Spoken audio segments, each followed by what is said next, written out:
So, top 6 na, ito na yun. Wala nang uurungan pa, wala to doon. Naskit, laban ako na.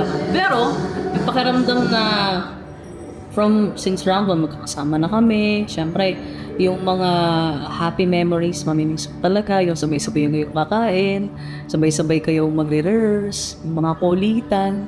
Well, yun yung isa sa mga pinaka-i-cherish kong memories namin as Clashers. Pero at the same time, nakaka-proud.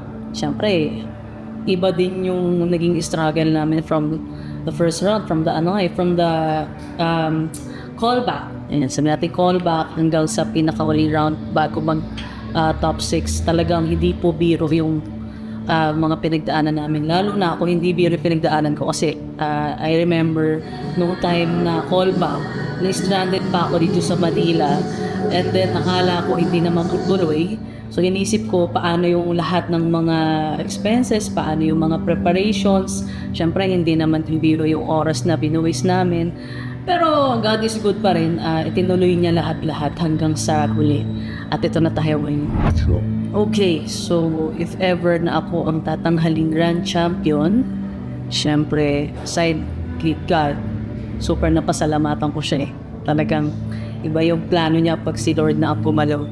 So, pasalamatan yung sarili ko.